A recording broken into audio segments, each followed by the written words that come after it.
Wheelchair-bound girl answers call in Japanese. Then a millionaire showed up and Emily Thompson took a deep breath as she answered yet another call at her mother's small beauty salon. At 10 years old, she was already used to helping out, however she could, ever since the accident that put her in a wheelchair had limited her options for contributing. Moshi Moshi, came a deep male voice on the other end, speaking in Japanese. The girl's eyes widened for a moment, but she soon smiled and replied in the same language, Moshi Moshi. How may I help you? Her fluency was flawless, without a trace of an accent that would give away her American nationality.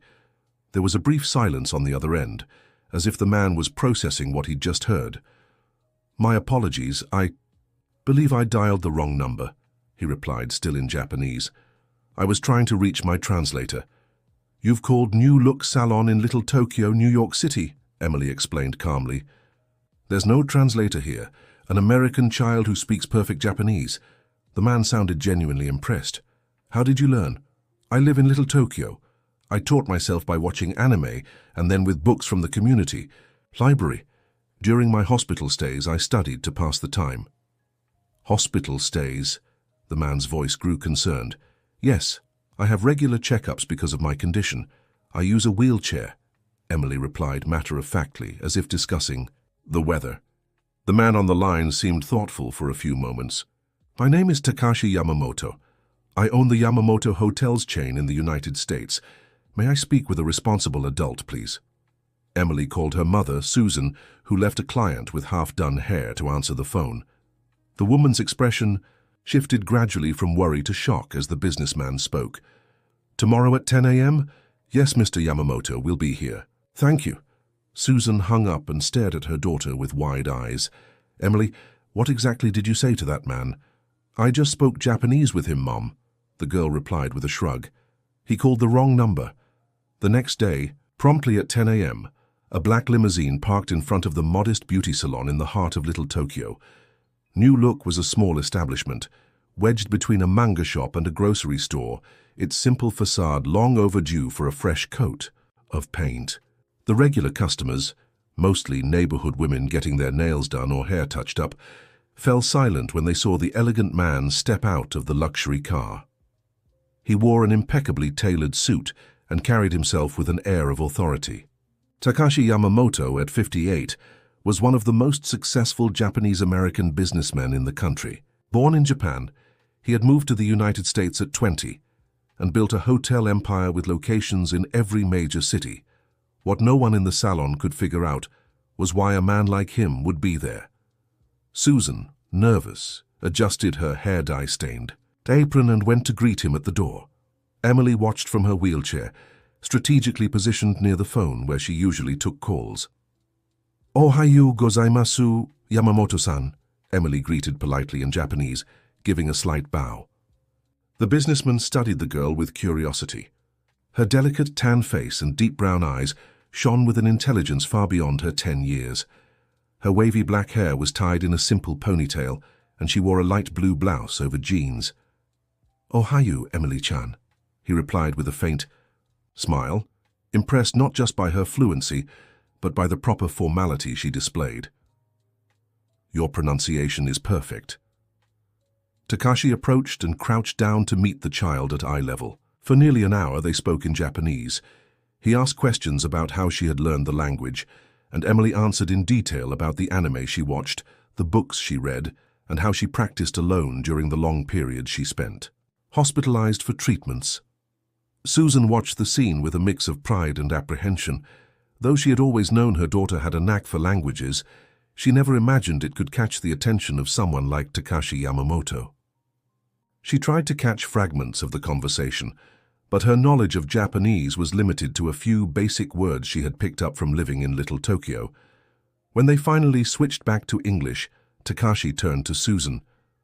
Mrs. Thompson, your daughter is extraordinary, a true language prodigy. I'd like to make you an offer. Susan felt her heart race.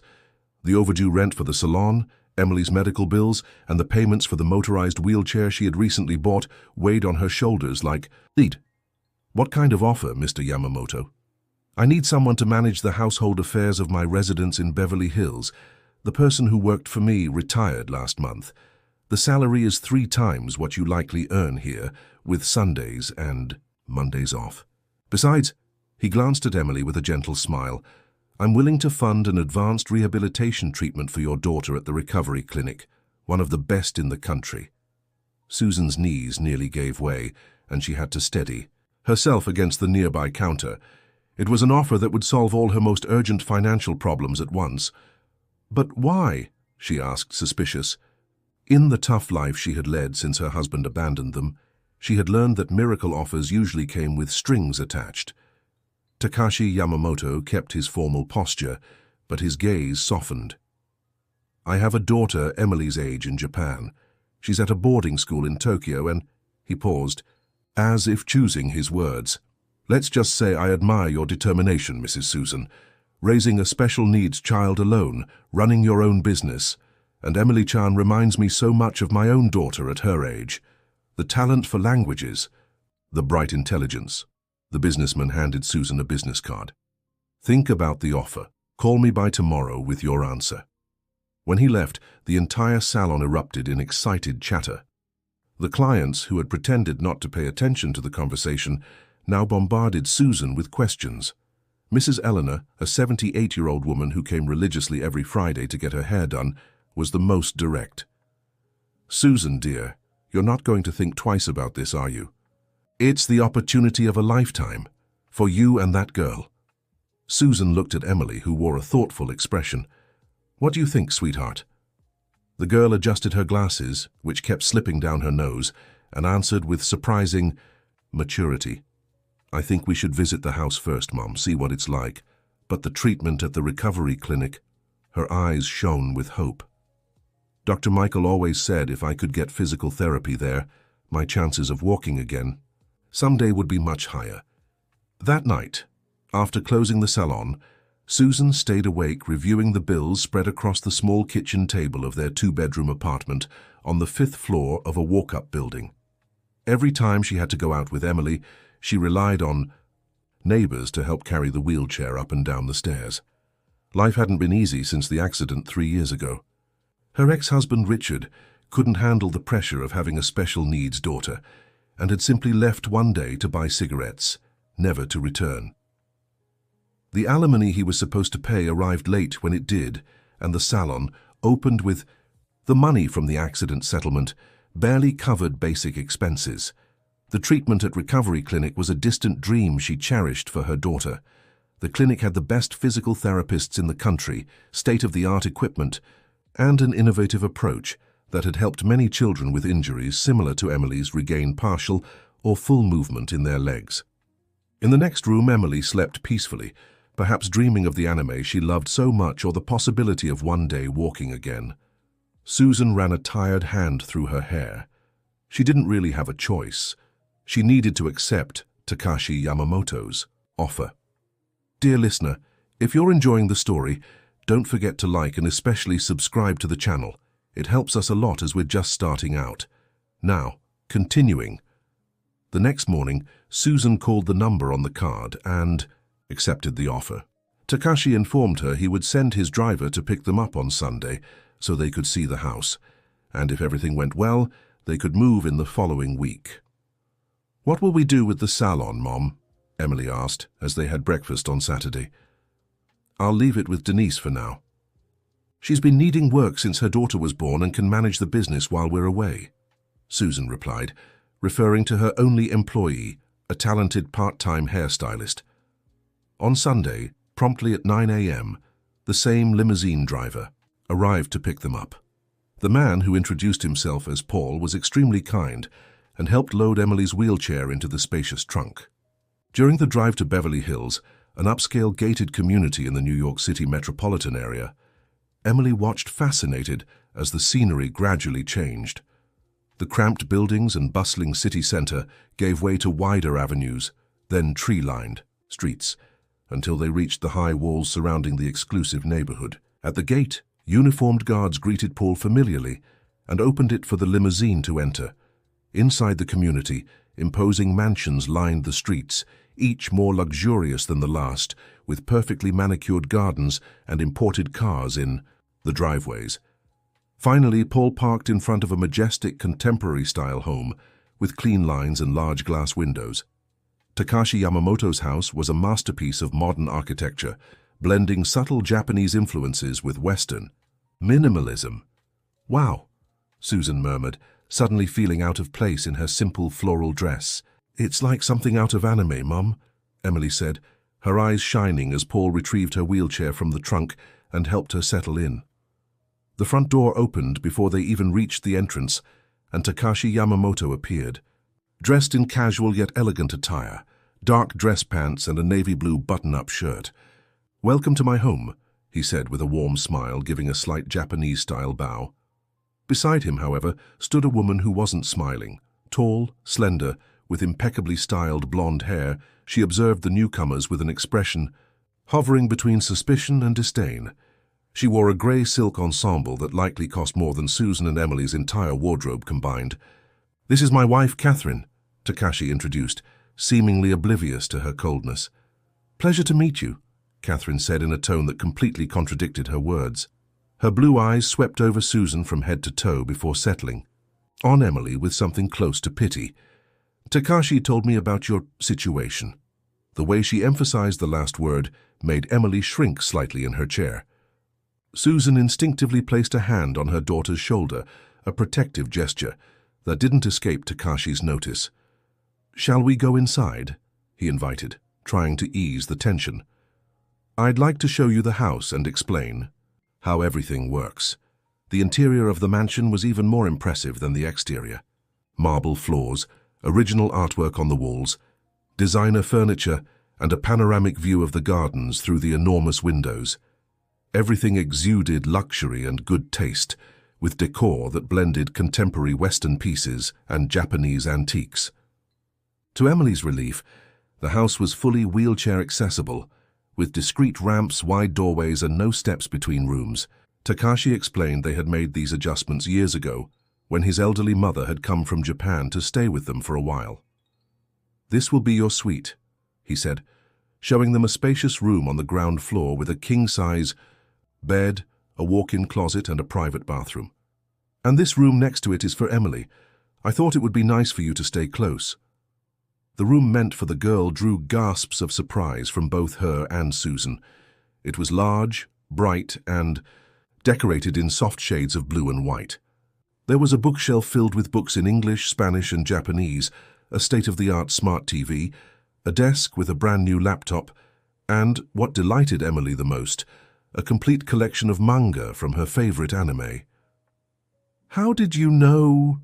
she began to ask, amazed. Takashi smiled. "When you mentioned you'd learned from anime, I asked which one was your favorite, remember? I wanted you to feel at home."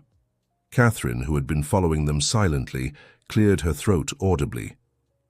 "Takashi, don't you think this is excessive?" she said quietly, but not quietly enough for the others to miss it. After all, they're employees, not guests. Takashi's smile faltered for a moment, but he replied firmly, "Catherine, we've already discussed this. Susan will be responsible for managing the entire household, which includes overseeing the cleaning staff, the gardener, the chef, and household purchases. It's a position of trust, and I want them to feel comfortable."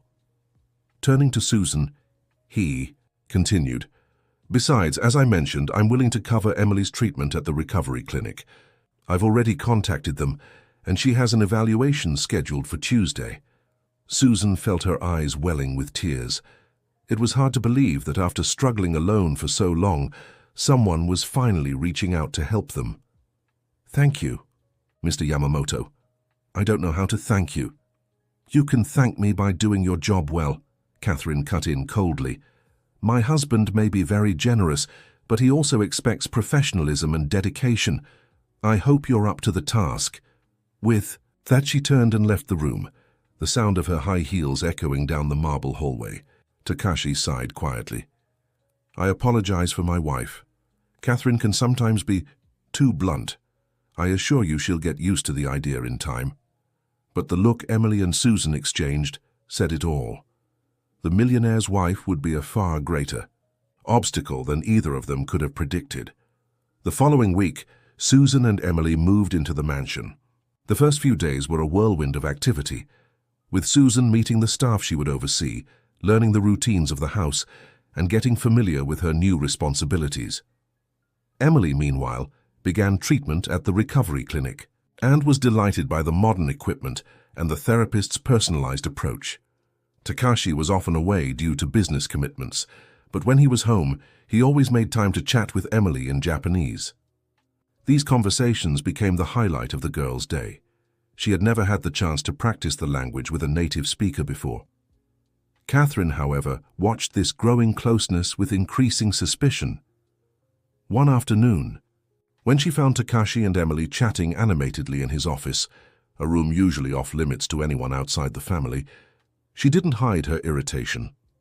"Takashi, we need to talk," she said in English, another language she was fluent in and assumed the girl wouldn't understand. "In private." But to her surprise, Emily replied in English with the same fluency she showed in Japanese. "I think I should go back to my room. Thank you for the conversation, Mr. Yamamoto." Skillfully, she maneuvered her wheelchair and left the office, leaving Catherine stunned. "She speaks English too?" the woman asked incredulously after Emily left. "Apparently, Emily has an extraordinary gift for languages," Takashi replied with a proud smile. "The physical therapist told me she studies multiple languages to keep her mind occupied during treatments. It's impressive." "Impressive or not, I don't think it's appropriate for her to always be here in your office," Catherine argued. "There are confidential documents, information about your business." "Catherine, she's just a curious, intelligent child. She's not spying on my documents. Besides, I enjoy her company. She reminds me of Akemi." The mention of Takashi's daughter made Catherine press her lips into a thin line. Akemi, the result of the businessman's first marriage to a Japanese woman who met an early end, had always been a point of tension in their relationship.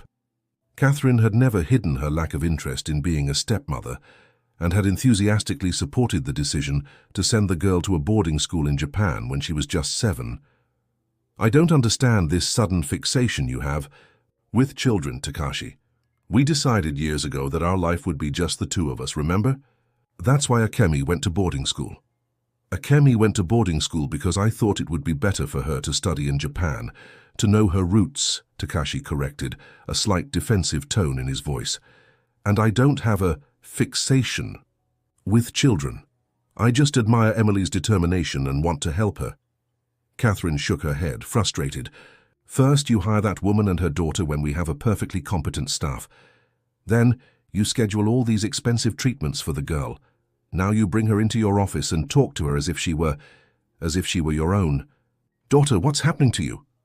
Takashi ran a hand over his face, visibly tired of the argument. "Catherine, we've had this conversation. Susan is extremely competent at what she does, far more organized than Mrs. Peterson, who retired. As for Emily, yes, I'm funding her treatment because I can and I want to do something good. I don't see why it bothers you so much." "It bothers me because you're bringing strangers into our home, into our lives." Catherine raised her voice, something rare for her, who always valued composure. "And don't give me that story about wanting to do something good. Since when do you care about charity? This has to do with Akemi, doesn't it? You miss her, and you're using this girl as a substitute." The silence that followed was tense. Takashi looked at his wife with an expression mixing surprise and hurt. "Do you really think so little of me, Catherine?" he finally asked quietly. "Yes, I miss my daughter. And yes, maybe I see a bit of Akemi and Emily at the same age. But that doesn't mean I'm using anyone as a substitute. I'm just helping a family in need." Catherine crossed her arms, clearly unconvinced. "I just hope you don't regret this, Takashi. We know nothing about these people beyond what they've told us, and frankly, this whole story seems too convenient. A prodigy in languages who just happens to answer when you dial a wrong number. Who by coincidence is the same age as Akemi and shares similar interests. Don't you think this could be some kind of scheme?" Takashi shook his head in disbelief. "Now you're being paranoid. I saw their salon, met their clients. They're simple, hard-working people who've had bad luck in life, and Emily's talent is genuine, I'm sure of it." "If you say so," Catherine replied coldly, heading for the door. "But don't say I didn't warn you when this ends badly." What neither of them knew was that, in the hallway, Emily had stopped her wheelchair upon hearing her name mentioned and had overheard the entire conversation. With a heavy heart, she quietly moved away before they could discover her. That evening, while Susan meticulously organized the week's menus with the house chef, Emily stayed in her room, deep in thought. The conversation she'd overheard troubled her. She didn't want to be seen as an intruder or worse, a replacement for Takashi's daughter, but she also couldn't deny how much this opportunity meant for her and her mother. The treatment at the recovery clinic was already showing promising results. After just 2 weeks, Emily could feel more sensitivity in her legs, and the doctors were optimistic about her chances of walking again, even if with some support. Thinking it over, she made a decision. The next day, she'd ask Paul, the driver, to take her to the community library. She needed to research Japanese corporate culture and understand Takashi's business better. If Catherine saw her as a possible threat, perhaps she could use her time and skills to prove her real worth. What Emily didn't imagine was that this seemingly simple decision would be the first step in uncovering secrets that would forever change not only her life and her mother's, but also Takashi Yamamoto's and his family's. Dear listener, if you're enjoying the story, don't forget to like and especially subscribe to the channel. It helps us a lot as we're just starting out. Now continuing, in the days that followed, Emily devoted herself to learning everything she could about Yamamoto Hotels, Takashi's chain. At the community library, she found business magazines mentioning the entrepreneur and his achievements, along with insights into Japanese corporate culture that helped her better understand her benefactor's world. One afternoon, while discreetly browsing the laptop she'd been given, she came across an article that caught her attention. Yamamoto Hotels announces international expansion. The piece mentioned the company was negotiating to open locations in Portugal, Argentina, and Chile as part of a strategy to expand its presence in Latin America and build a bridge to Europe. If Mr. Yamamoto is planning to expand into Portuguese and Spanish-speaking countries, he'll need skilled translators, Emily murmured to herself, an idea forming in her mind. She knew she had a talent for languages. Besides Japanese and English, she'd already been studying Spanish on her own and had basic knowledge of French. Maybe she could make herself useful to Takashi in a way Catherine couldn't dispute, professionally through business. Determined, Emily began dedicating her free time to intensive Spanish study. She used apps on her phone, watched shows in the language, and practiced with Robert, the Argentine gardener at the mansion who was delighted by the girl's interest in his native tongue. Meanwhile, Susan solidified her role as the household manager. Her efficiency and discretion earned the respect of the other staff, and even Takashi noticed how everything seemed to run more smoothly under her supervision. Catherine, however, continued to treat her with distant coldness, never satisfied, always finding small details to criticize. "The silverware isn't polished properly," she remarked one morning, running her finger over the surface of a silver knife. "And these towels should be ironed twice. There are visible creases." Susan swallowed the comments with professionalism, but at night in her room, she sometimes let out a few tears of frustration. Emily noticed her mother's exhaustion, but also saw how she seemed more financially secure. For the first time in years, there were no piles of overdue bills to pay, and Susan had even managed to send some extra money to help her own mother, who lived modestly in rural Pennsylvania. After nearly a month living in the mansion, an incident changed the course of events. Takashi's official interpreter, a Japanese-American woman named Yumiko, fell ill on the eve of an important video conference with Japanese executives. The businessman was visibly worried during dinner. "I don't know how I'll conduct the meeting tomorrow without Yumiko," he said to Catherine. "My business Japanese isn't fluent enough to discuss the technical details of the merger." Emily, who was passing through the hallway in her wheelchair on the way to her room, overheard the comment and hesitated. After a few moments of internal deliberation, she lightly knocked on the dining room door. "Excuse me, Mr. Yamamoto," she said politely when the businessman invited her in. I couldn't help but hear about your problem with the video conference. I could help as an interpreter, if you'll allow me." Catherine nearly choked on her wine. "You!" she exclaimed, incredulous. "A 10-year-old child is going to interpret a $1 million negotiation? That's absurd." Takashi, however, seemed thoughtful. "Emily, do you understand business terms?" he asked, ignoring his wife's remark. "I've been studying Japanese business vocabulary for the past few weeks," the girl replied honestly, "and I understand the basics of mergers and acquisitions. If you explain the specific details of the negotiation beforehand, I believe I can translate adequately."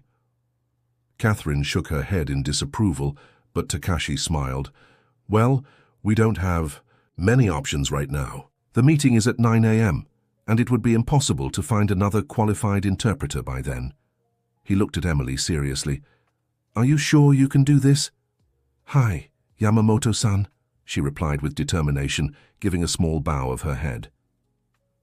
The next morning, Emily woke at 6 a.m. to prepare. She carefully chose a light blue blouse, her favorite color, and asked her mother for help tying her hair into a discreet bun, like she'd seen Japanese businesswomen wear in photos. At 8:30, Takashi greeted her in his office.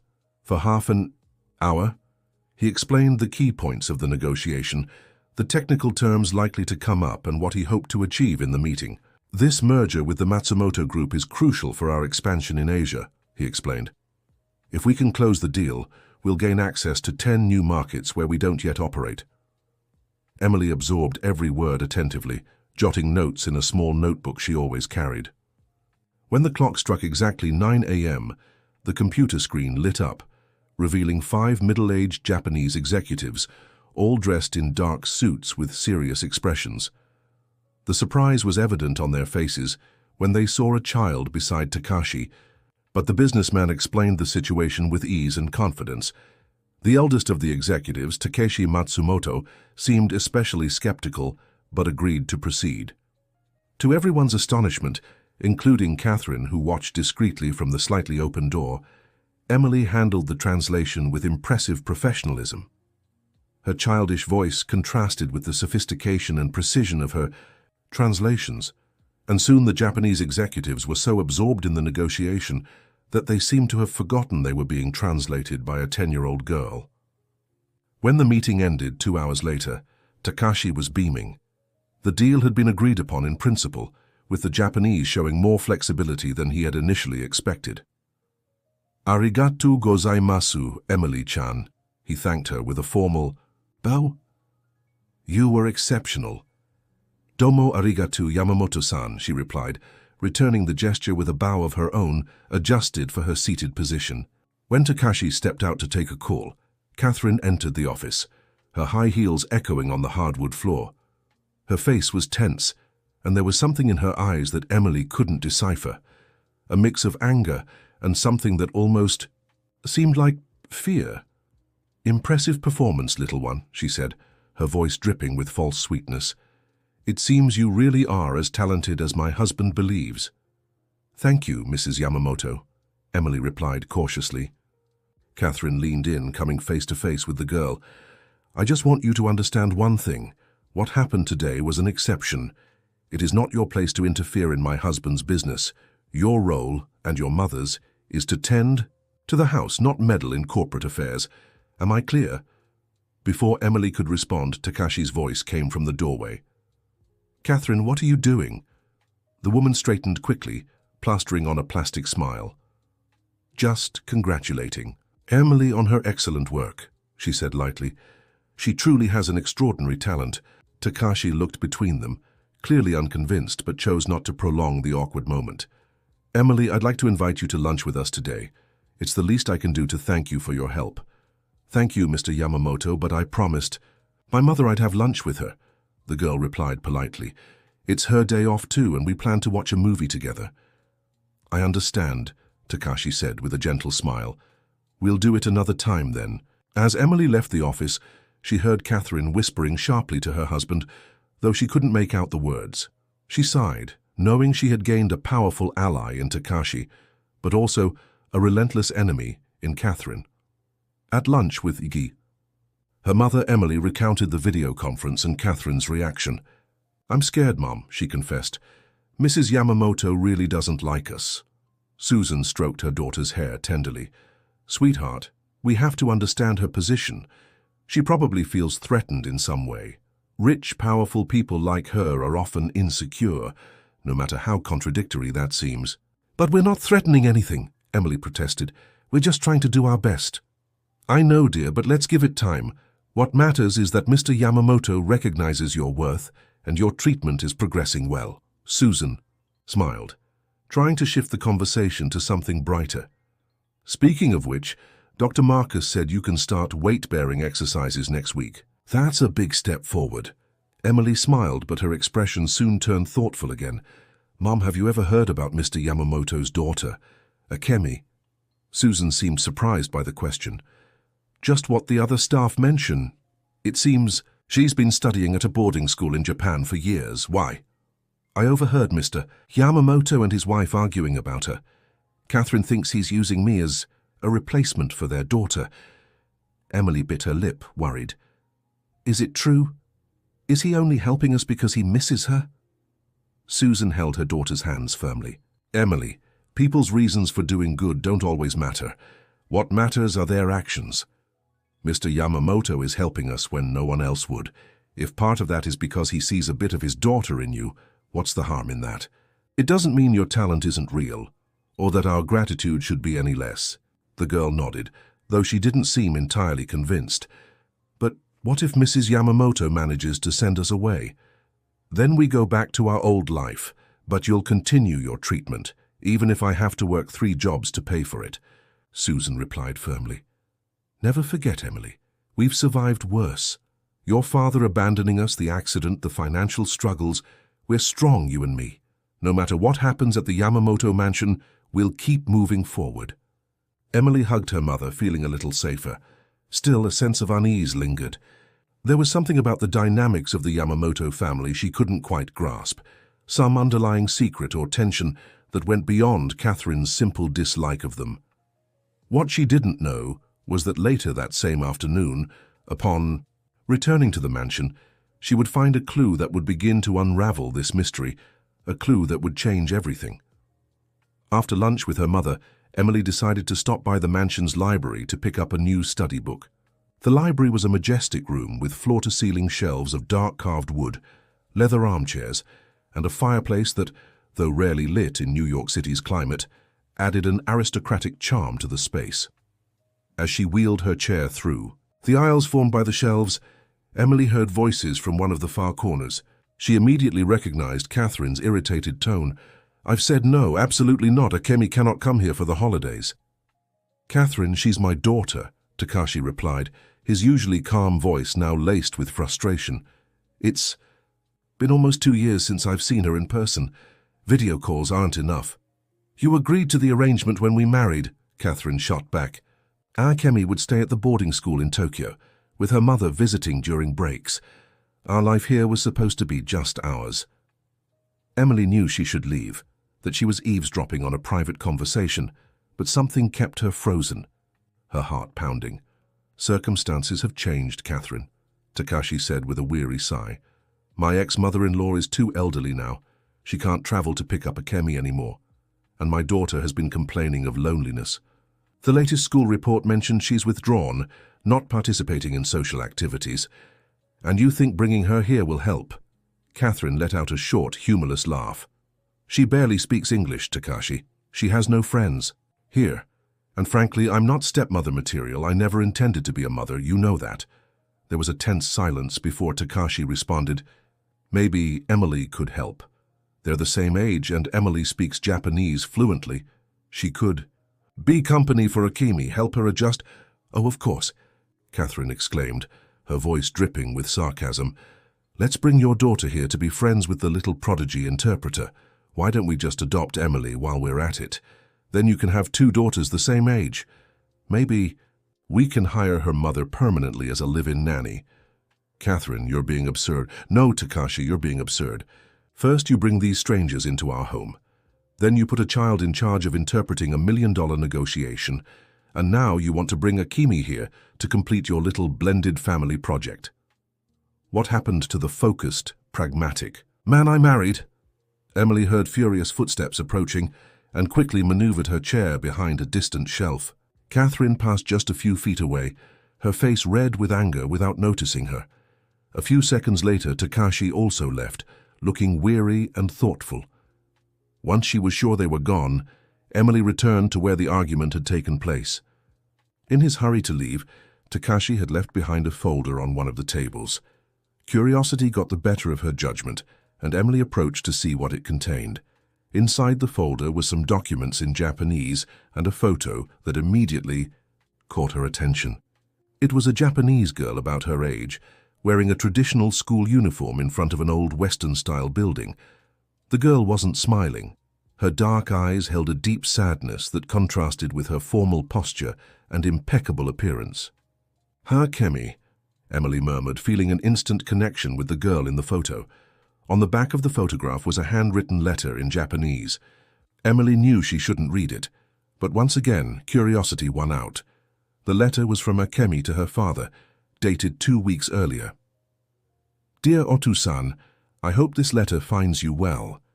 Here at the boarding school, things remain the same as always.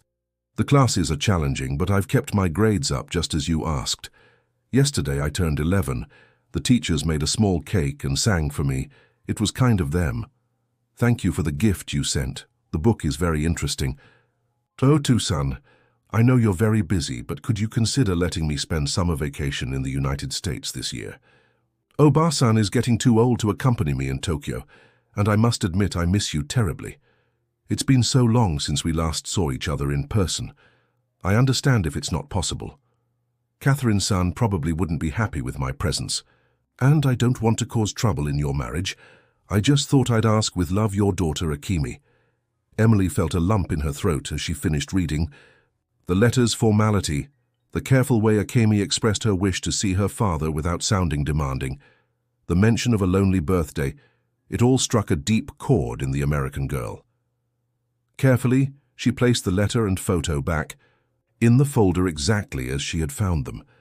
Just as she was about to leave, she noticed an envelope partially hidden beneath other papers. It bore the crest of Akemi's school and was already open.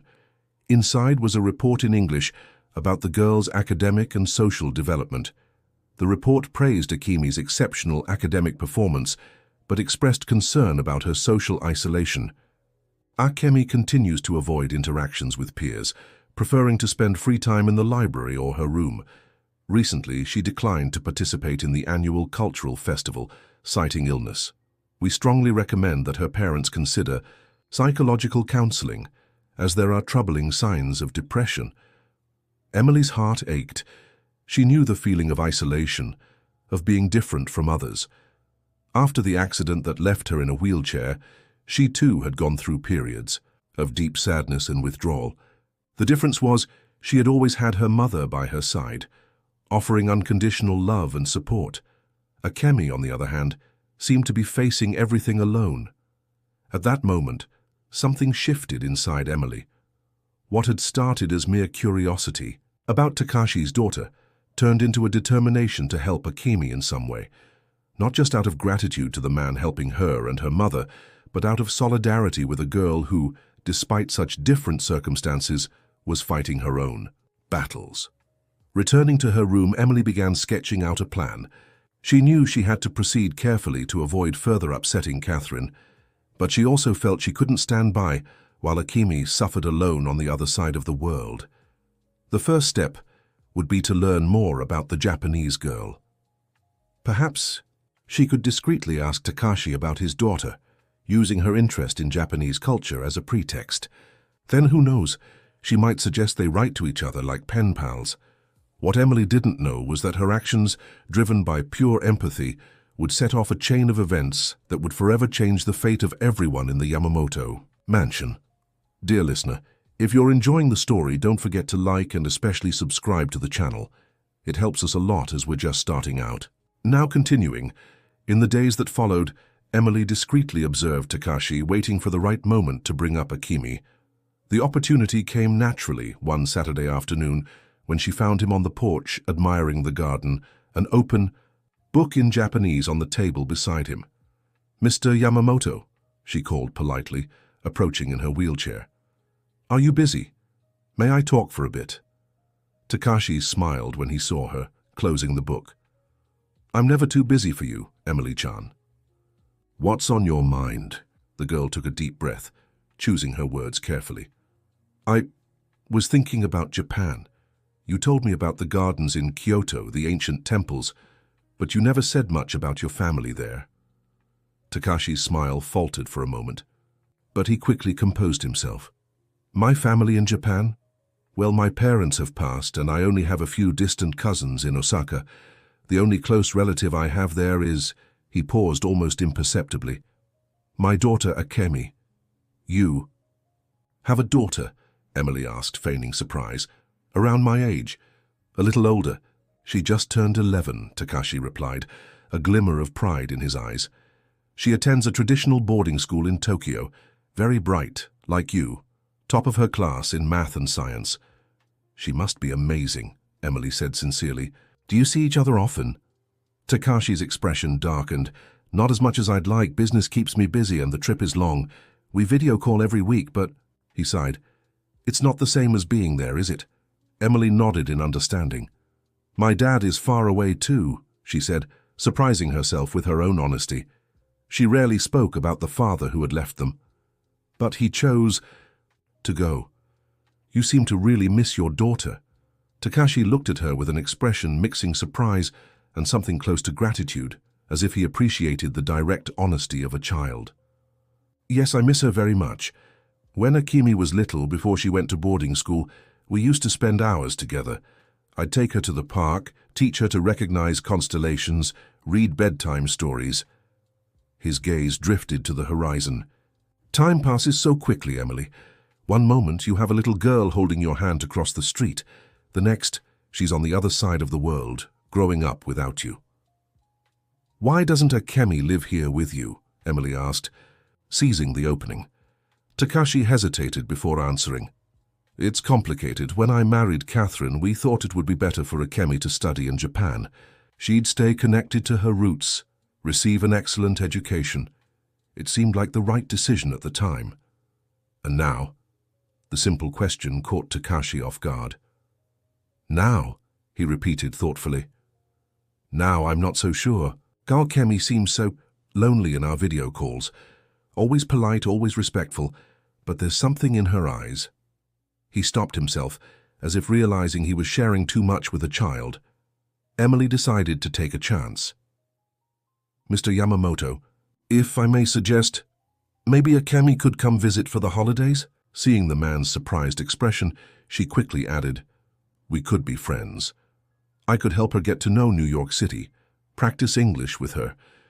"You're very kind, Emily-chan," said Takashi with a sad smile. "But I'm afraid the situation is more complicated than it seems. Because of Mrs. Yamamoto."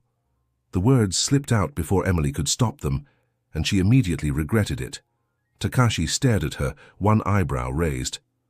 "How did you—" he began, but stopped, understanding.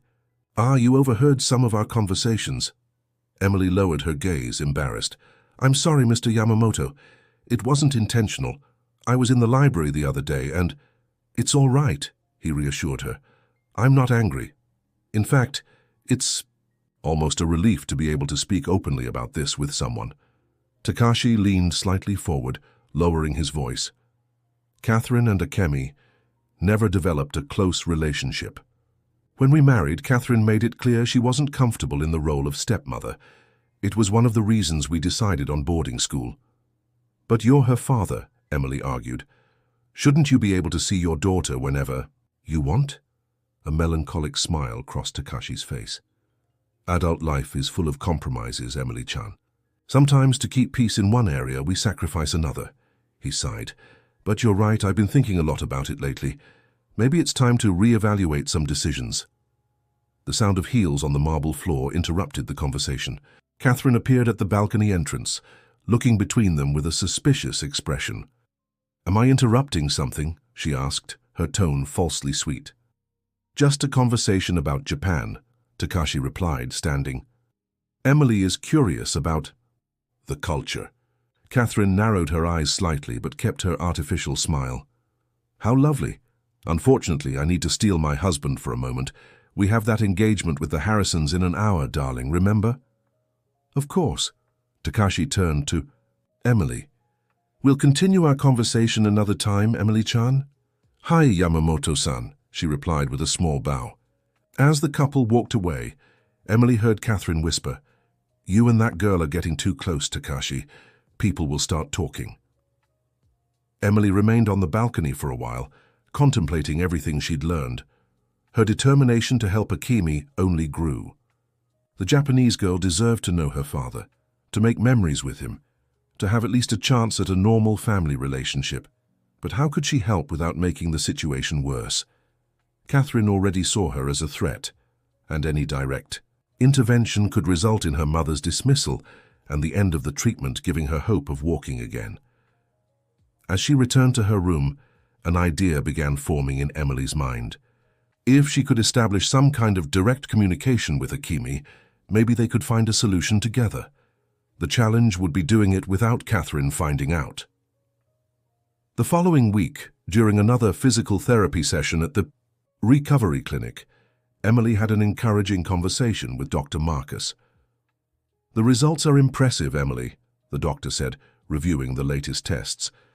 The sensitivity in your legs has improved significantly, and we're seeing muscle responses we hadn't seen before. If we continue at this rate, we can start weight-bearing exercises soon. Does that mean I'll walk again, doctor? Emily asked, her eyes shining with hope. Dr. Marcus smiled cautiously. I don't want to create unrealistic expectations, but yes, there's a good chance you'll regain at least some mobility. Maybe with crutches or a walker at first, but it's a very promising start. Susan, who was attending the appointment, couldn't hold back her tears. It's a miracle, she murmured, squeezing her daughter's hand. After so many doctors said it would be permanent. It's not a miracle, Mrs. Thompson. It's advanced science and your daughter's extraordinary determination, the doctor corrected gently. And, of course, the opportunity to have access to the proper treatment. Mr. Yamamoto has been very generous in covering all the costs.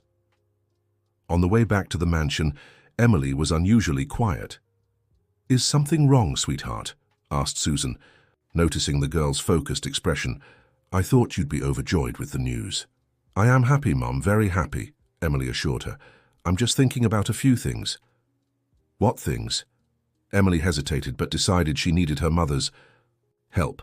Akemi, Mr. Yamamoto's daughter. She briefly recounted her conversation with the businessman and what she had learned about the Japanese girl's situation. I think she's really unhappy at the boarding school, Mom, and Mrs. Yamamoto doesn't want her to come here. Susan gazed out the van window, thoughtful. I understand your concern, dear, but this is their family matter. We need to be careful not to overstep. But Mr. Yamamoto is helping us so much, Emily argued.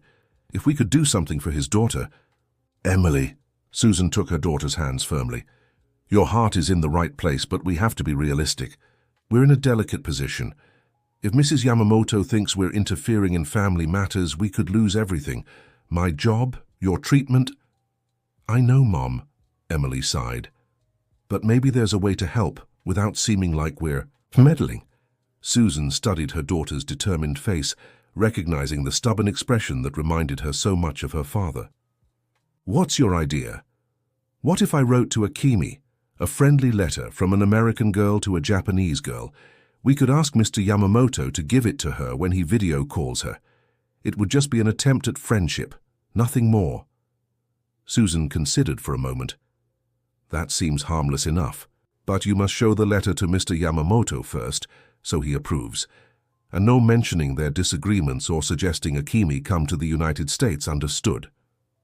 Emily nodded eagerly. I promise, Mom. It'll just be a friendly letter. That night, Emily worked late in her room, writing and rewriting the perfect letter for Akemi. She wanted it to be warm, engaging, and above all, sincere. She wrote it in Japanese, naturally, in her most careful handwriting. The next day she found Takashi in his office and timidly presented the idea. "A letter for Akemi?" he repeated, surprised. "Yes, sir. I thought she might like having an American friend, someone she could practice English with or just talk to about things girls our age like." Emily handed him the envelope decorated with small cherry blossom drawings. "You could check if it's all right before sending it." Takashi read the letter slowly, a smile growing on his face as he went. When he finished, his eyes looked moist. "This is very kind of you, Emily-chan," he said, his voice slightly thick. "I'm sure Akemi will be delighted. I'll send it with the next package I mail to her." "Thank you, Mr. Yamamoto." "No, Emily, I'm the one who should thank you." He carefully placed the letter in his desk drawer. "You know, sometimes I think you came into our lives for a reason greater than mere chance." Emily smiled, feeling a mix of pride and hope. It was just a small gesture, a friendly letter, but perhaps it was the start of something important, a bridge between two girls separated by oceans and circumstances, yet united by shared experiences of loneliness and resilience. What she couldn't foresee was how this simple gesture would dramatically alter the course of events at the Yamamoto mansion, and how, soon enough, Catherine herself would unwittingly give Emily the power to help Akemi in a way no one had thought possible. 2 weeks passed without any mention of the letter. Emily began to wonder if Takashi had actually sent it, or if Akemi simply hadn't been interested in responding. Then, on a Thursday morning, while helping her mother organize the weekly menu, with the house chef, she was urgently called to Takashi's office. The businessman greeted her with a radiant smile, a rare sight. "Emily-chan, I have a surprise for you," he said, gesturing to an envelope on the desk. It arrived last night. The girl's heart raced as she recognized the Japanese seal and the delicate handwriting on the envelope. Akemi had replied. "May I?" she asked hesitantly. "Of course it's for you." With trembling fingers, Emily opened the envelope and pulled out a few sheets of colorful paper, decorated with anime characters along the edges. The letter was written in a charming mix of Japanese and English, with some words crossed out and corrected, showing Akemi's effort to communicate in the language she was still learning. "Dear Emily-san, arigatou for your kind letter. It was a wonderful surprise to hear from someone in the United States, especially a girl my age who speaks Japanese so well. My father told me about you and your mother. He said you're very smart and talented with languages, and that you're getting treatment for your legs. I hope it's going well and that you'll feel better soon. Life at boarding school is, well, it's very disciplined. I wake up at 5:30 every day for morning meditation. Then we have classes until 3 p.m., followed by extracurricular activities. I'm in the math club and the choir, though I'm not a great singer. Don't tell the teachers." You asked about my favorite things. I love reading manga. My favorite is the same as yours. Eating strawberry mochi and watching documentaries about space. Someday, I want to be an astronomer and discover new planets. How about you? What do you want to be when you grow up? Your English is perfect, but I'm trying to learn too. My father said maybe one day I can visit the United States, so I study a little every day. How's my English so far? Please correct my mistakes so I can improve. Could you tell me more about life in the U.S.? What's New York City like? Are there many parks? And what's it like living in my father's house? Does he seem happy? I hope we can be friends and exchange lots of letters. With love, Akemi Yamamoto P.S. I sent a photo of me from last year's cultural festival. Could you send me one of you too? I'd love to see what you look like. Emily couldn't suppress a wide smile as she read. Akemi's letter was exactly as she'd imagined. Kind, curious, and a little shy. The fact that the Japanese girl was making an effort to write in English, despite occasional mistakes, touched her deeply. "She seems lovely, Mr. Yamamoto," she remarked, looking at the photo that came with the letter. In it, Akemi wore a traditional kimono during some kind of school festival, but like in the other photo Emily had secretly seen, her smile didn't reach her eyes. "She is," Takashi confirmed, pride evident in his voice. "And she was very excited about your letter. During our last video call, she talked about nothing else. She asked all about you, what you were like, what you enjoyed doing. Emily felt a comforting warmth in her chest. Maybe she really could make a difference in Akimi's life, even if just as a distant friend. "Can I reply right away?" she asked eagerly. "Of course. Actually," Takashi hesitated for a moment, "I have another request if it's not too much trouble." "Anything, Mr. Yamamoto." "Akemi has been studying English, as you've seen, but she still struggles. I thought maybe you could record some short messages for her, teaching pronunciation, common expressions. It would be very valuable for her learning." "I'd love to," exclaimed Emily, already imagining all the tips and linguistic curiosities she could share. "Excellent." Takashi seemed genuinely happy. "I'll arrange a recorder for you, and we can include the recordings in the next package, along with your letter." In the following weeks, a regular correspondence was established between Emily and Akemi. The Japanese girl's letters grew progressively longer and more personal, gradually revealing the loneliness and sadness Emily suspected lay behind the facade of academic perfection. In one particularly moving letter, Akemi confessed, "Sometimes I feel like no one here truly sees me, Emily-chan. The teachers praise my grades, the other girls respect me as class president, but no one asks how I'm feeling, if I'm happy. You're the first person in a long time who seems interested in me, not in what I can do or how well I perform on exams." Emily responded with equal honesty, sharing her own struggles after the accident, the moments of despair when she thought she'd never walk again, and how she'd learned to find strength in her own resilience.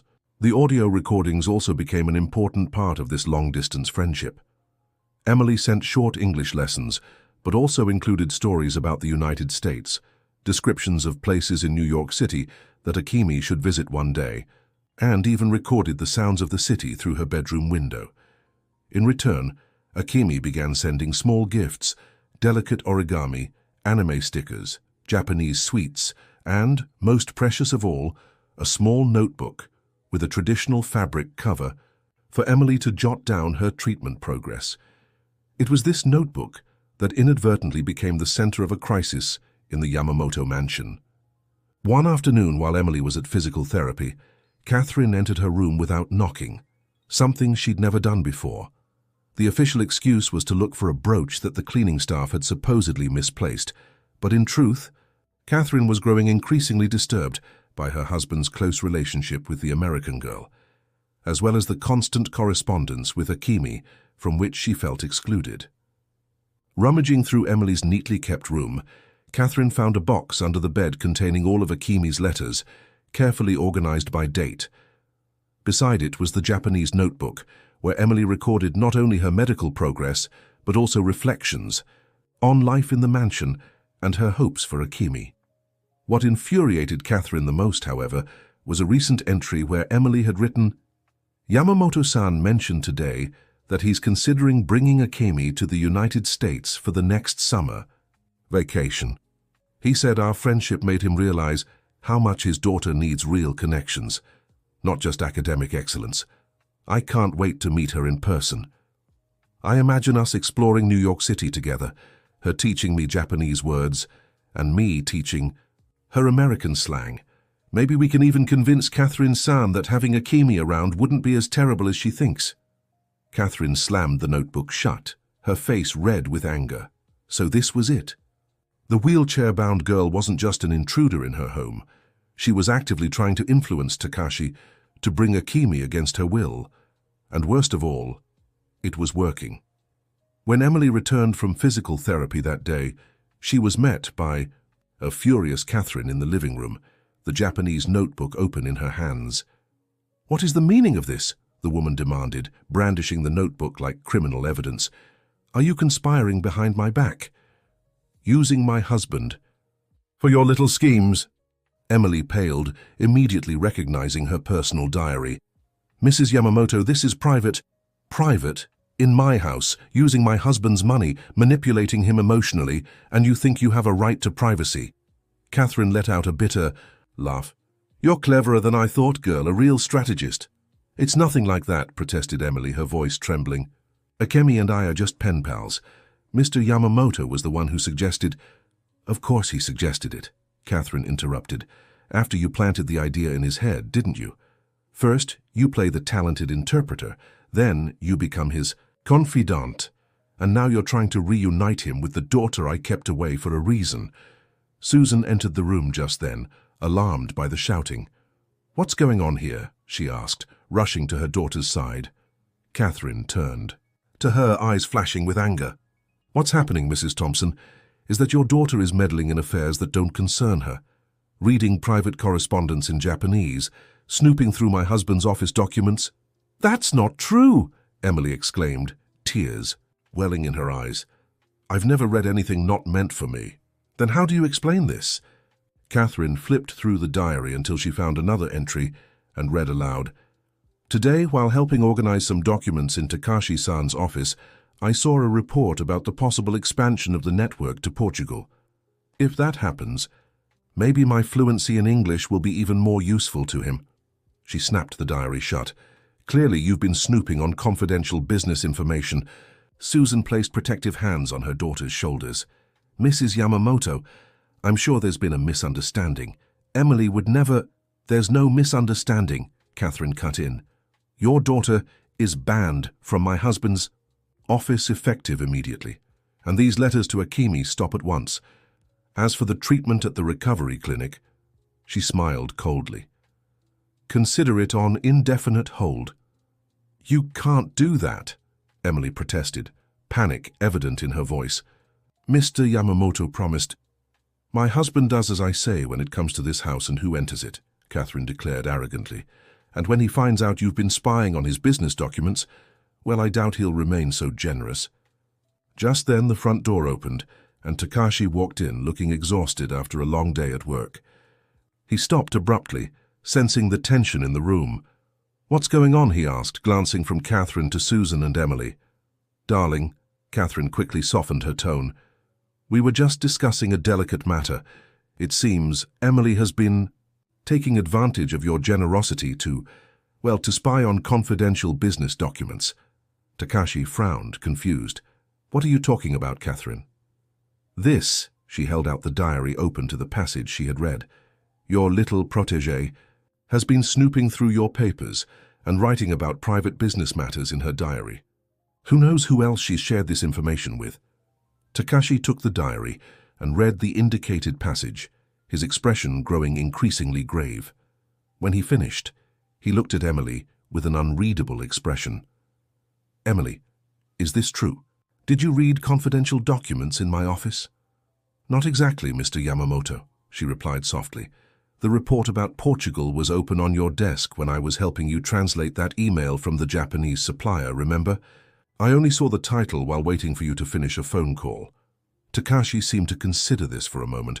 "It's true, the report was there that day," he admitted, much to Catherine's visible frustration. "But Emily, you understand why this is concerning, don't you?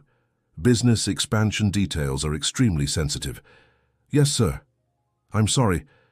I didn't mean to interfere. I swear." Catherine, realizing her initial accusation wasn't having the desired effect, quickly changed tactics. "And what about this?" She flipped through a few pages of the diary, where she clearly admits to trying to manipulate you into bringing Akemi to the United States against my express wishes. Takashi read the new passage and his expression softened. "Catherine, this is just a young girl's excitement at the possibility of meeting a pen pal," he said gently. "I don't see manipulation here, only hope." "You're blinded by your affection for this girl, Takashi," Catherine exclaimed, losing her composure. "Can't you see she's playing us, using her condition to gain sympathy and take advantage of your generosity?" A tense silence fell over the room. Susan, protectively, wrapped her arms around Emily, feeling her daughter tremble under her touch. Takashi studied his wife for a long moment, a new understanding dawning in his eyes. "I think I see what's happening here, Catherine," he said finally, his voice calm but firm. "And it has nothing to do with confidential documents or manipulation. It's about Akemi, isn't it?" "Don't be ridiculous," Catherine replied, though her tone betrayed her. "You're jealous," Takashi continued. "Jealous because I'm reconnecting with my daughter, because I'm reconsidering decisions we made years ago that always favored you. Jealous because, for the first time since we married, I'm questioning whether sending Akemi away was truly the best choice for her. Catherine paled, then flushed with anger. How dare you, in front of these servants? Her voice shook with indignation. Susan, Emily, could you please give us a moment? Takashi asked politely, though it was clear this was not a request, but a gentle order. Susan nodded quickly and helped Emily maneuver her wheelchair out of the room. Once in the hallway, the door closed behind them, but they could still hear the raised voices arguing. Let's go to your room, sweetheart, Susan whispered, concerned. This is between them. But Emily didn't move, her eyes fixed on the closed. Toy Mom, what if Mrs. Yamamoto convinces him? What if my treatment stops? It was working, Mom. Dr. Marcus said I have a real chance of walking again. Susan knelt before her daughter, holding her hands. Emily, listen to me. If we must, we'll go back to our apartment and the salon. I'll work double shifts, take out loans, do whatever it takes to continue your treatment. We will never, ever give up because of a bitter woman's whim. Do you understand? Emily nodded, her eyes brimming with tears, but there was determination in her gaze. That determination grew stronger when, through the door, she clearly heard Catherine's voice. It's her or me, Takashi. Choose either those two. Leave this house today or I will. The ultimatum hung in the air like a verdict. Susan and Emily exchanged anxious glances, knowing their future hung by a thread, dependent on Takashi Yamamoto's response. What they didn't know was that this confrontation wouldn't be the end of their journey in the Yamamoto mansion. It was only the beginning of a series of revelations that would forever change the fate of everyone involved. Susan finally managed to convince Emily to retreat to her room, where the girl sat by the window, staring distantly at the garden. In her mind, she replayed everything that had happened, trying to understand how things had reached this point. I shouldn't have written those things in the diary, she murmured, blaming herself. I was foolish to think it was safe. Don't blame yourself, sweetheart, Susan comforted, sitting on the edge of the bed. You did nothing wrong. A diary is a place to express your thoughts freely, and Catherine had no right to read it. But now we could lose everything, and Akemi— Emily's voice caught as she thought of the friend she had never met in person, but with whom she had formed such a strong bond.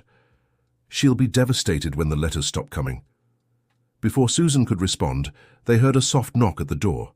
They exchanged anxious glances before Susan answered, Come in. To their surprise, it was Takashi standing there, looking exhausted but determined. His usually calm eyes were red, as if he had been crying or holding back tears. May I speak with you for a moment? He asked politely. Of course, Mr. Yamamoto, Susan replied, gesturing to the armchair in the corner of the room. Takashi sat down, ran his hands over his face wearily, and looked directly at Emily. First, I want to apologize for what happened downstairs. Catherine shouldn't have invaded your privacy or spoken to you that way. Emily's eyes widened, surprised by the unexpected defense. It's all right, Mr. Yamamoto. I'm the one who should apologize for causing trouble between you and your wife. Takashi shook his head. No, Emily-chan. The issues between Catherine and me go back much further than you. What happened today just— He paused, choosing his words. Brought to light problems we've been avoiding. Susan and Emily exchanged cautious glances, unsure where the conversation was headed. Catherine and I have reached an impasse, Takashi continued, now looking out the window. She gave me an ultimatum. Either you leave, or she does. Emily's heart sank. She knew what was coming next. Of course Takashi would choose his wife. What man wouldn't? We completely understand, Mr. Yamamoto, Susan said quickly, her voice steady despite her disappointment. We can pack our things right away and— No, Takashi interrupted, surprising them. That's not what I came to say. He stood and walked to the window beside Emily's chair, watching the sunset paint the garden gold.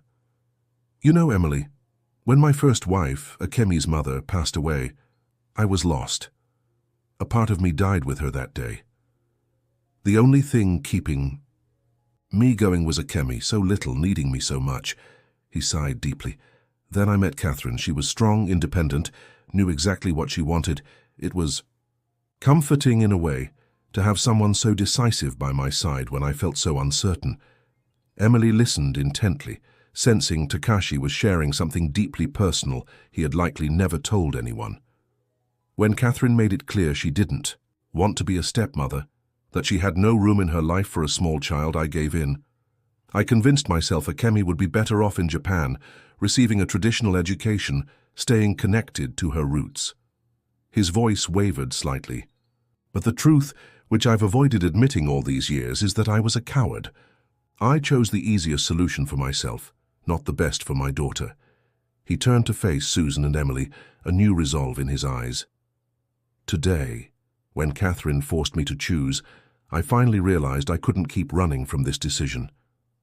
I couldn't keep sacrificing Akemi's happiness, or my own, out of fear of being alone. Emily felt a shiver of anticipation. "What did you decide?" she asked softly. Takashi smiled, a sad but determined smile. "I told Catherine I wouldn't accept ultimatums, that Akemi is my daughter, and I have the right and duty to have her in my life, that you two have been a positive presence in this house, and that Emily's treatment will continue regardless of what she thinks." Susan let out a breath she hadn't realized she was holding. "And how did she take it?" "As expected. She's packing her bags right now." "He said he's going to the apartment we maintain in the city center, and that his lawyer will contact me." He shrugged as if a great weight had been lifted. "Honestly, I think this was bound to happen a long time ago. We were just delaying the inevitable." "I'm so sorry, Mr. Yamamoto," Emily said sincerely. "Don't be, Emily-chan. Sometimes we need to lose something to regain something more important." He knelt beside the wheelchair, meeting her at eye level. "I called Akemi today before coming to talk to you. I told her what happened and asked if she'd like to come live here permanently." Emily's eyes lit up. "What did she say?" Takashi's smile brightened, with no trace of sadness this time. "She cried, then laughed, then cried again. Han said hi Otu-san so many times I lost count." He chuckled softly at the memory. "The arrangements will take a few weeks, but by next month, Akemi will be here. And," he looked at Susan, "if you don't mind, I'd be honored if you'd continue as the house manager. I'll need all the help I can get raising an 11-year-old girl." "It would be my honor, Mr. Yamamoto," Susan replied, moved. "And what about the divorce?" "We haven't gotten there yet, but it seems like the natural path. Catherine has made it clear she won't accept Akemi in her life, and I'm no longer willing to negotiate on that." He stood, straightening himself. "But enough about problems. I have another piece of news that might cheer you up." "What is it?" Emily asked curiously. "I spoke with Dr. Marcus this morning. He said that given the progress you've made, we can start considering an experimental surgery that could significantly speed up your recovery.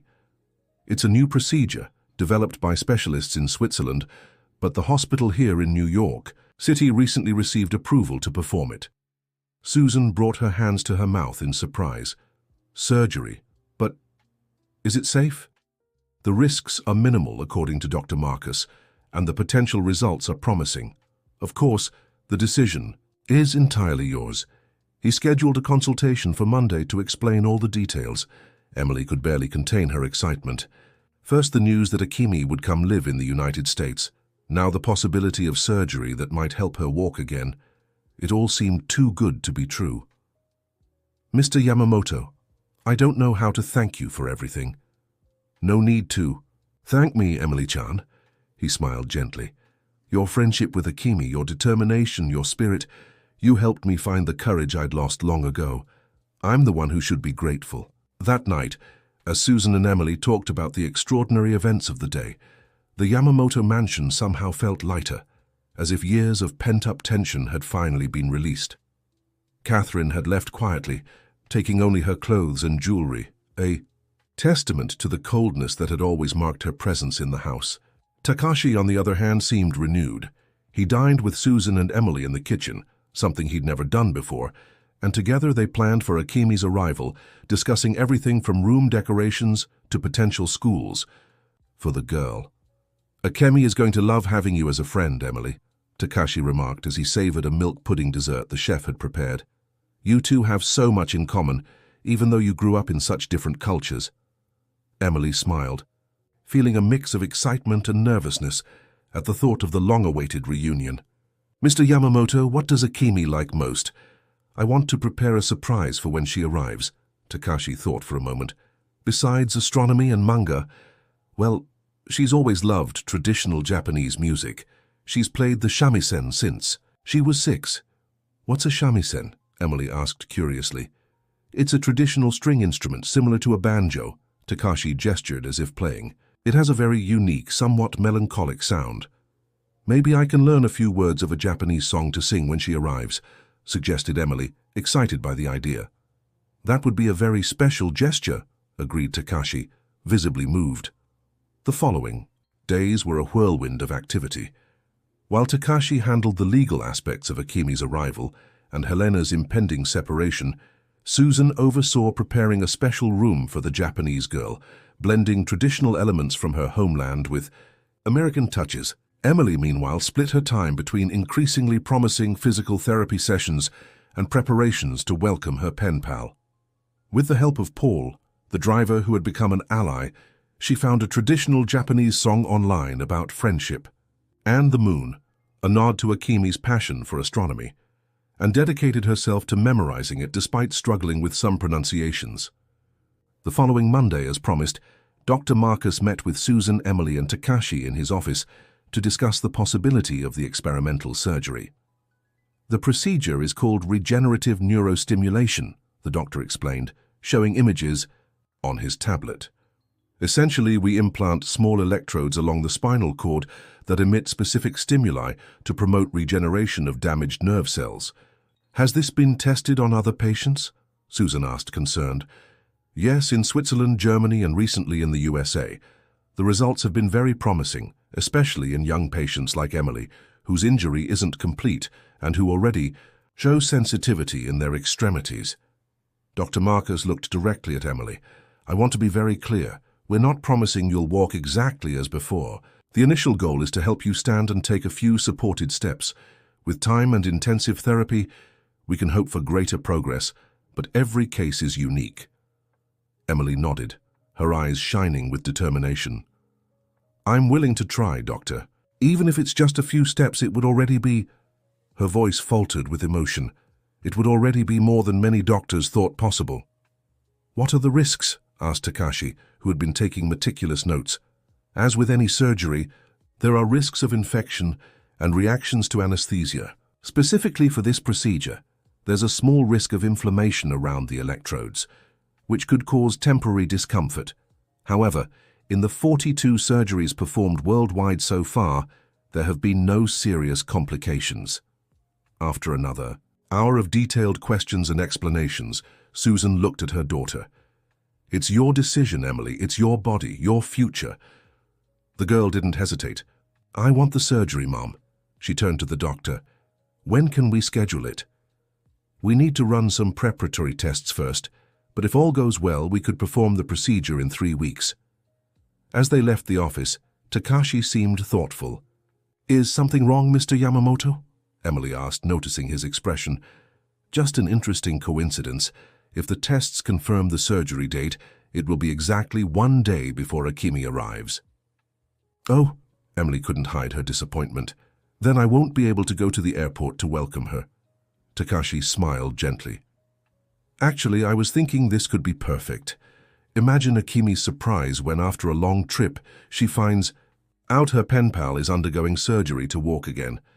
I'm sure she'll want to go straight from the airport to the hospital to meet you." Emily's eyes lit up. "It would be just like in the movies." "Exactly," agreed Takashi, laughing at the girl's excitement. In the following weeks, the Yamamoto mansion underwent a remarkable transformation. Catherine's cold, minimalist influence gave way to a warmer atmosphere, with Susan subtly introducing elements that made the house feel more like a home and less like a design showroom.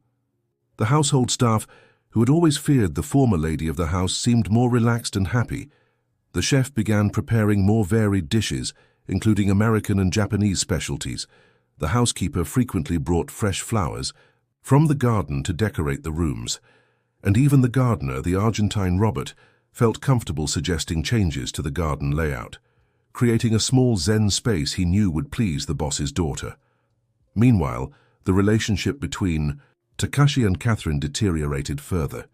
After her dramatic exit from the mansion, she had hired one of the most aggressive divorce lawyers in New York City, demanding half of all Takashi's assets, including shares in Yamamoto hotels.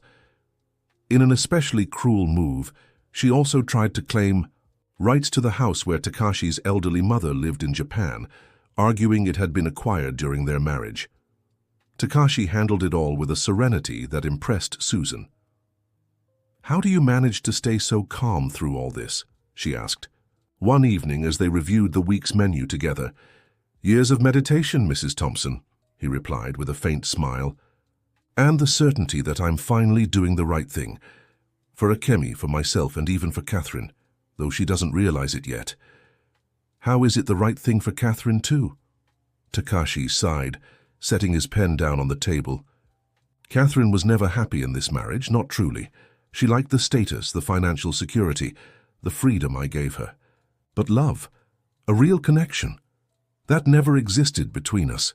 He shook his head thoughtfully. "Sometimes I wonder if she'll ever find genuine happiness, always so focused on controlling everything and everyone around her." Susan felt a wave of admiration for this man who, despite everything, harbored no bitterness. The week of Emily's surgery and Akemi's arrival finally came. The entire household buzzed with preparations. Akemi's room was ready, decorated with a perfect blend of Japanese and American elements. A comfortable Western-style bed with a silk cherry blossom patterned quilt, shelves filled with books in Japanese, English, and Spanish, and in a place of honor, a state-of-the-art telescope, Takashi's welcome gift. Emily, meanwhile, alternated between excitement and nervousness. The pre-op tests had confirmed she was an ideal candidate for the procedure, but the reality of the impending surgery sometimes frightened her at night. "What if it doesn't work, Mom?" she asked the night before the operation, as Susan packed a small bag with essentials for the hospital. "Then we'll go on exactly as we are now," Susan replied firmly. "You with your incredible talent for languages, your brilliant mind, and the two of us together, facing whatever comes. The surgery is a possibility, not a necessity for you to be who you are, understand?" Emily nodded, comforted by her mother's perspective. "And if it does work?" she asked then, a small, hopeful smile forming on her lips. Susan sat on the edge of the bed and stroked her daughter's face. "If it works, my love, you'll have one more proof of how strong and special you are. But remember, whether you walk or not, you're still the extraordinary girl you've always been. That, absolutely nothing can change." On the morning of the surgery, to everyone's surprise, an unexpected visitor arrived at the Yamamoto mansion. Paul, the driver, announced in disbelief, "Sir, Mrs. Catherine is here. She insists on speaking with you before you leave for the hospital." Takashi furrowed his brow, worried. He didn't have time for more discussions about the divorce, not on such an important day. "Tell her we'll talk when I get back. Today is Emily's surgery and—" "That's exactly what I want to talk about," Catherine interrupted, stepping into the room without waiting for permission. She was as elegant as ever, but there was something different in her expression. A tension, an unusual urgency. Susan, who was coming down the stairs with Emily, stopped abruptly when she saw her former employer. Instinctively, she positioned herself in front of her daughter's wheelchair in a protective gesture. "What do you want, Catherine?" Takashi asked coldly. "We're on our way out." "I know you are," she replied, surprisingly without hostility. "That's why I'm here, Takashi. We need to talk in private." "Walk in. Whatever you have to say can be said in front of them," he insisted. "Emily and Susan are practically family now." Catherine's expression hardened momentarily at those words, but she composed herself. "It's about the surgery. I've received some information you need to know before proceeding." Something in the seriousness of her tone made Takashi nod for her to continue. "My cousin Richard works at the FDA in the division that approves experimental medical procedures," Catherine explained. "Last night he called me concerned. It seems there were serious complications with this same procedure in 2 patients at the Mayo Clinic last week. The agency is considering temporarily suspending all similar surgeries pending investigation." A heavy silence fell over the room. Susan instinctively squeezed Emily's shoulder, and the girl visibly paled. "What kind of complications?" Takashi asked, his voice betraying worry. "Severe inflammation around the electrodes, leading to secondary neurological damage," Catherine said, seeming genuinely dismayed. "One of the patients experienced loss of sensation in their limbs after the surgery, worsening their condition instead of improving it." Susan swallowed hard, looking at her daughter with apprehension. "Why are you telling us this, Catherine?" Takashi asked, suspicious. "I thought you didn't care about Emily." Catherine seemed momentarily hurt by the insinuation. "I'm not a monster, Takashi. I may have my differences with you, but I would never wish harm on a child." She turned to Emily, addressing the girl directly for the first time. "I don't like the idea of Akemi moving in here, that's true. I feel it will completely change the dynamic we've built over the years, but that doesn't mean I want to see you suffer." A tense silence followed her confession. Finally, Takashi spoke. "I'll call Dr. Marcus immediately. If what you're saying is true, we need, at the very least, to postpone the procedure until we have more information." He left the room to make the call, leaving the three of them in an uncomfortable silence. Surprisingly, it was Emily who broke it. "Thank you, Mrs. Yamamoto," she said softly. "For caring." Catherine seemed taken aback by the gratitude. "Like I said, I'm not a monster." She hesitated, then added, "Do you really speak Japanese as well as Takashi says?" Emily nodded.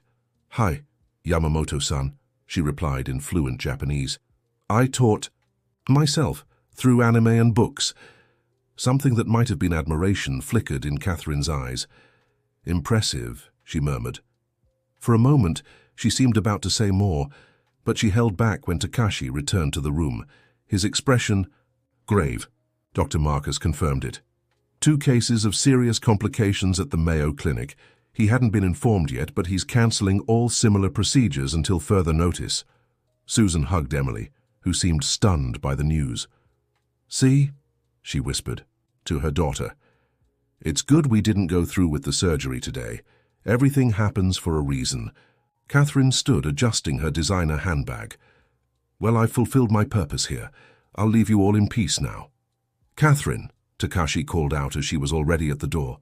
"Thank you. This meant a lot." She gave a slight nod, a ghost of a smile on her lips.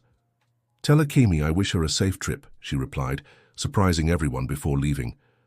The day that should have been marked by Emily's surgery turned into a day of quiet reflection at the Yamamoto mansion. The girls' disappointment was palpable, but there was also a sense of gratitude that they had avoided a possible serious complication. "Maybe it's a sign," Susan remarked during dinner. "Perhaps we should focus first on Akemi's arrival.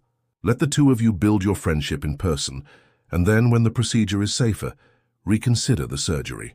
Takashi nodded thoughtfully. "I agree, and you know what? Despite everything, I'm proud of Catherine today. She could have kept the information to herself, let us proceed with the surgery, knowing the risks. It shows that deep down there's still some decency in her." Emily was unusually quiet, playing with her food rather than eating it. "What's wrong, sweetheart?" Susan asked, concerned. "I was so close," she murmured, her voice choked. "I imagined so much what it would be like to take my first steps again, maybe even stand when Akemi arrived." Takashi reached across the table, taking Emily's small hand in his. "Emily-chan, you are so much more than whether you can walk or not. Akemi will love you exactly as you are. And when the right time comes for the surgery, we'll all be there to support you." Emily gave a faint smile and nodded. "You're right, Mr. Yamamoto. It's just—" She hesitated, then finished honestly. "It's hard to have hope and then see it delayed. But I'll focus on Akemi's arrival now. I want her first day in the United States to be special." Dear listener, if you're enjoying the story, don't forget to like and especially subscribe to the channel. It helps us a lot, as we're just starting out. Now continuing, the big day finally arrived. Takashi left early for JFK Airport, where Akemi's flight, coming from Tokyo with a layover in Dubai, would land at 10:30 a.m. The house was spotless, with fresh flowers in every room and a delicious aroma coming from the kitchen, where the EU chef was preparing Japanese and American specialties for the welcome lunch. Emily was so nervous she could barely sleep. She put on her favorite light blue blouse, of course, and asked her mother to style her hair in a special way. On her lap rested a small gift wrapped in star-patterned paper, a book about constellations visible in the American sky, with personal notes she had added herself in Japanese. At 11:45, the phone rang. It was Paul, the driver, letting them know they were on their way back from the airport and would arrive in about 45 minutes. Emily felt the butterflies in her stomach intensify. "What's she like, Paul?" she asked, eagerly. "Does she seem happy?" "Very pretty and polite, Miss Emily," Paul replied warmly. "She seems a little shy, but her eyes lit up when Mr. Yamamoto mentioned your name." When they finally heard the electronic gate opening, Susan nervously adjusted her blouse and smiled at her daughter. "Ready to meet your friend?" Emily nodded, too emotional to speak. The front door opened, and Takashi walked in, carrying a small suitcase. Behind him, an 11-year-old Japanese girl, delicate as a porcelain doll, looked around shyly. She wore a navy blue skirt and blazer, likely her school uniform, and had straight black hair tied in a simple ponytail. Her eyes, the same deep and expressive shade as Takashi's, scanned the room until they landed on Emily. For a moment, the two girls simply stared at each other, as if they couldn't believe they were finally face to face after exchanging so many letters. Then, simultaneously, they broke into such wide smiles that their faces lit up. "Akemi-chan," Emily exclaimed in Japanese. "Emily-chan," Akemi replied, and to everyone's surprise, she ran toward the wheelchair, kneeling to hug her American friend. The embrace lasted several seconds, neither wanting to be the first to pull away. When they finally separated, tears glistened in both their eyes. "I can't believe you're really here," Emily said, still in Japanese. "I'm the one who can't believe it," Akemi answered, laughing through her tears. Then, carefully, as if testing the words, she continued in English, "Your house very beautiful." "Our house now," Emily corrected, smiling. "Welcome to the United States, Akemi-chan." Takashi watched the scene with misty eyes, pure happiness written across his face. Beside him, Susan was also fighting back tears. "It seems we didn't need to worry about their adjustment," he murmured. "True friendships overcome any distance," Susan replied, moved. The welcome lunch was an absolute success. Akemi, initially shy around the other members of the household staff, soon relaxed thanks to Emily's mediation. She translated when needed and explained small American cultural quirks. "Otu-san told me you almost had surgery yesterday," Akemi remarked, as they enjoyed desserts typical of both countries. Emily nodded, a faint shadow of sadness crossing her face. "Yes, but there were complications with other patients, so it was postponed." To her surprise, Akemi gently took her hand. "Maybe it was fate. This way I can be with you when it happens. I'll be at the hospital, waiting for you to wake up, just like you were here waiting for me today." Emily felt her eyes well up again. How was it possible to feel so connected to someone she'd just met in person? The following weeks were a time of adjustment and discovery for everyone in the mansion. Akemi, used to the strict discipline of her Japanese boarding school, initially woke at 5:30 every morning, until she realized she could relax a little more in the United States. Emily, in turn, made an effort to learn more about astronomy so she could share her friend's passion. Together they explored New York City whenever possible, Emily in her wheelchair, Akemi walking beside her, both protected by Paul, who had become something of an unofficial bodyguard for the girls. They visited Little Tokyo Central Park, the planetarium, and countless restaurants Emily insisted Akemi try to experience American cuisine. Takashi, watching the bond between the girls grow stronger, seemed to grow younger. He began reserving Sunday mornings exclusively for activities with his daughter, rediscovering the simple joy of being a father.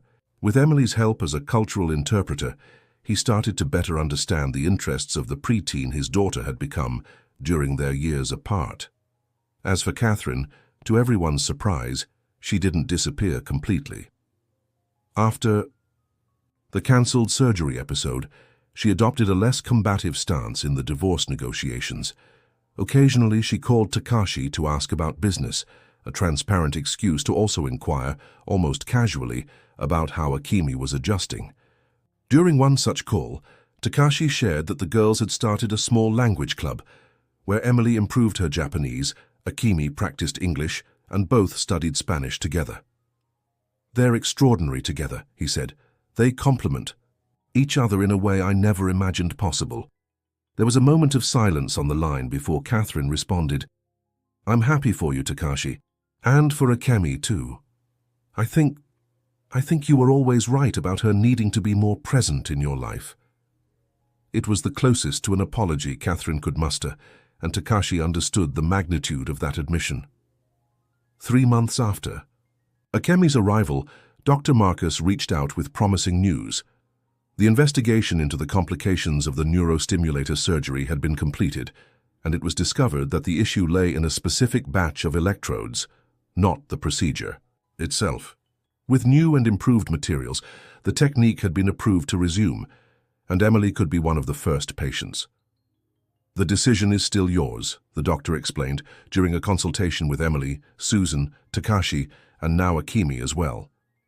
"But I want to make it clear that the new safety protocols are even stricter, and post-operative monitoring will be intensified." "What do you think, sweetheart?" Susan asked, holding Emily's hand. The girl looked at each face around her. Her mother, who had always believed in her, Takashi, who had given them a second chance at life, and Akemi, her unlikely friend who had become almost like a sister. With a determined smile, she replied, "I want to try. I know that no matter the outcome, I have you all by my side." The surgery was scheduled for 2 weeks later. In the days leading up to it, Emily wavered between confidence and fear, feelings she openly shared with Akemi during their long nighttime talks. The Japanese girl, with wisdom beyond her years, always found the right words to comfort her friend. "Remember when I told you about the stars in our first letter?" Akemi asked the night before the surgery, as they gazed at the sky through the telescope on the balcony.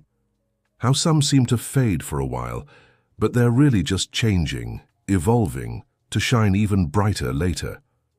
Emily nodded, recalling the beautiful analogy her friend had made. "That's how I see you, Emily-chan. Tomorrow you'll enter a period of transformation. It might be painful, scary, uncertain, but when you emerge, you'll shine even brighter, in ways we can't even imagine now." On the morning of the surgery, the whole family, because that's what they had become, gathered to accompany Emily to the hospital. Takashi had arranged for the best medical team available and a private suite for her recovery. Susan, though visibly nervous, stayed strong for her daughter, and Akemi, keeping the promise she'd made months earlier, assured her friend she'd be waiting when Emily woke from anesthesia. The procedure lasted nearly 5 hours. During that time, Susan, Takashi, and Akemi took turns between the waiting room and the hospital's small chapel, each in their own way seeking strength to endure the anxiety. Finally, Dr. Marcus appeared, still in his surgical scrubs, a tired but satisfied smile on his face. "Everything went perfectly," he announced. "The initial response to stimulation was extremely positive. Now we wait for post-operative recovery and begin intensive physical therapy in the coming days." The days that followed were challenging. Emily faced considerable pain, and the first physical therapy sessions were exhausting. But with every small progress, a stronger tingling sensation, an involuntary twitch of her toes, hope grew. A week after the surgery, during a particularly difficult session when Emily was nearly ready to give up from pain and exhaustion, Akemi, who attended every session, picked up the shamisen she'd brought from Japan and began to play softly. The melancholic yet beautiful notes of the traditional instrument filled the therapy room. As she played, Akemi began to sing in Japanese, a gentle song about resilience, about blooming despite adversity, like the cherry blossoms that flourish after the harshest winter. Emily, mesmerized by the music and her friend's voice, found the strength to continue her exercises. At that moment, something extraordinary happened. Her right foot moved deliberately, responding to her mind's command for the first time in 3 years. "Mom!" she shouted, tears streaming freely. "Look, I'm moving!" The news of her first voluntary movement spread like wildfire through the mansion. Takashi immediately called Dr. Marcus, who explained that this was exactly the kind of progress they had hoped for, though it had happened sooner than expected.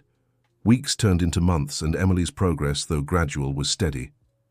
3 months after the surgery, she could stand for a few seconds, supported by the parallel bars in the physical therapy room. 5 months later, she took her first steps with a walker. And 7 months after the procedure, on the day she turned 11 to everyone's celebration, she walked nearly 10 feet without stopping, using only light crutches. Emily's birthday party, held in the mansion's garden, was the most emotional event any of them had ever experienced. Friends from the new school where Emily and Akemi studied together, the entire staff of the recovery clinic, the mansion's employees who had become almost like extended family, and even Catherine, who had accepted the invitation to everyone's. Surprise gathered not just to celebrate the birthday, but most of all the extraordinary journey of recovery. The most memorable moment of the party, however, was when Emily, leaning on her crutches, and Akemi stepped onto the small stage set up in the garden together. The two girls, one American and one Japanese, united by extraordinary circumstances, shared the story of their friendship, alternating between English and Japanese, finishing each other's sentences as if reading each other's thoughts. "A year ago I was just a girl in a wheelchair answering the phone at my mum's salon," Emily said, her voice trembling with emotion. "I had no idea that wrong number would change my life forever. And I was a lonely girl at a boarding school. You're on the other side of the world," Akemi continued, holding her friend's hand, not knowing my father was about to realize how much we needed each other. Together they looked at Takashi, who watched them with eyes brimming with pride. "Thank you, Otu-san, for having the courage to break patterns and bring our unlikely family together," Akemi said. "And thank you to everyone who supported us on this journey," Emily added, looking especially at her mother and the medical team present. "Every step I take today, every new movement I can make is a victory shared with all of you." The two girls then surprised everyone by singing together, Akemi playing the shamisen, while Emily stood beside her, a traditional Japanese song they had secretly practiced for weeks, blended with verses in English about friendship and perseverance. There wasn't a dry eye in the garden when they finished. At the end of the party, when most guests had left, Catherine quietly approached Emily, who was resting in a chair after the effort of standing for so long. "Congratulations, Emily," she said, using the girl's name without any coldness for the first time. "What you've achieved is truly extraordinary." "Thank you, Mrs. Yamamoto," Emily replied sincerely. "And thank you for warning us about the risks of the first surgery. If it weren't for you." Catherine waved her hand dismissively. "It was the least I could do." She hesitated, then added softly, "You know, you've changed, Takashi. You've changed this house, for the better." With one last polite nod, she walked away to say goodbye to her ex-husband. Later that night, after everyone had gone to bed, Emily stayed out on the balcony a little longer, gazing at the stars through the telescope she now shared with Akemi. The Japanese girl soon joined her, bringing blankets to shield them from the cool night air. "What are you thinking about?" Akemi asked, noticing her friend's thoughtful expression. "About how life takes such strange turns," Emily replied, adjusting the telescope's focus. "Wrong number. A businessman moved by a wheelchair-bound girl who speaks Japanese, a pen-pal friendship. So many coincidences that brought us here. My grandmother in Japan would say there are no coincidences, only connections we don't yet understand," Akemi remarked with a smile. "Maybe we were always meant to meet, to be sisters." Emily smiled at the word sisters. That was exactly how she felt about Akemi, as if they had always been part of the same family, just waiting for the right moment to come together. "What do you think the future holds for us?" Emily asked, watching a shooting star streak across the night sky. Akemi thought for a moment, her face bathed in moonlight. "I'm not sure, but I know we'll face it together, whatever it is. You, me, Otu-san, your mom. We're a family now, aren't we?" Emily nodded, a sense of warmth filling her heart. From the lonely little girl in a wheelchair answering the phone at her mother's salon, to the teenager, taking her first steps again, surrounded by a family she never knew she needed, Her journey had been extraordinary. "We are a family," she confirmed, holding Akimi's hand as they both gazed at the starry sky. Two girls bound by fate, by language, and above all, by the love they had found in the unlikeliest of circumstances. The end. And you, what did you think of this story of resilience and friendship? Share your thoughts in the comments and tell us if you've ever had a friendship that changed your life. Don't forget to like and subscribe to the channel for more heartwarming stories. Your company is what keeps us going.